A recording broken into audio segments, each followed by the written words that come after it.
2008, nous avons vu des luttes se développer. La plus importante en 2008, je pense que c'était celle des Continentales, avec leur leader emblématique, Xavier Mathieu.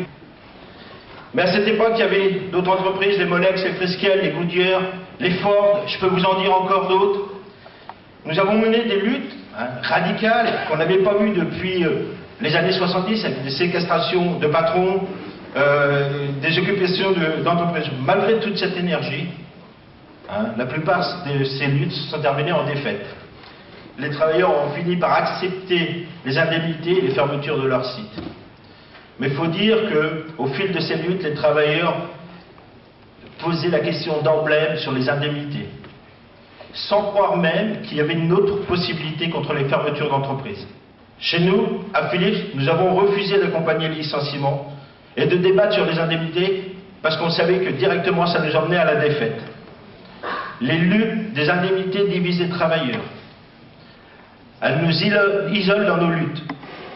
Et après les fermetures, le travailleur se trouve seul, plus de liens sociaux, plus de bagarres collectives, plus de solidarité.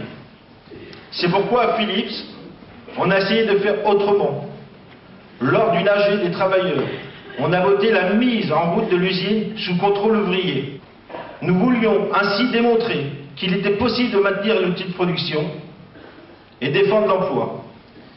Si les patrons ont besoin de nous, nous, on n'a pas besoin d'eux. Il faut dire aussi que notre expérience a fait peur aux patrons et au gouvernement, car elle portait le gène d'une autre société basée sur la propriété collective et la gestion de l'économie par les travailleurs. Les travailleurs ont aussi posé la question au moment où le gouvernement renflouait les banques de l'expropriation et la nationalisation sous contrôle ouvrier. Nous avons aussi refusé de porter le discours de la défense de l'industrie nationale.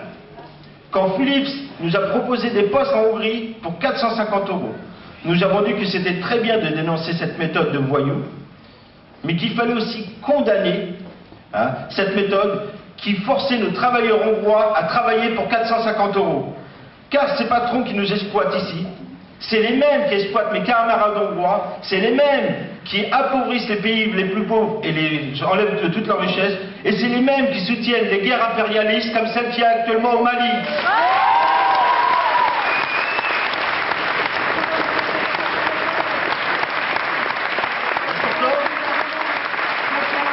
Et pourtant, vous allez dire, bah ouais, mais t'as perdu ton emploi. C'est l'isolement qui a fait perdre notre emploi.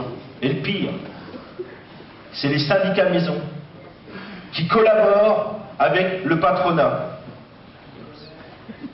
Je crois qu'il y en a beaucoup comme ça. Cependant, depuis 2008, il y a eu des tentatives avec le collectif contre les patrons voyous, le rassemblement du 17 septembre, et j'en oublie, il y a eu plein d'initiatives, cependant insuffisantes pour créer le rapport de force.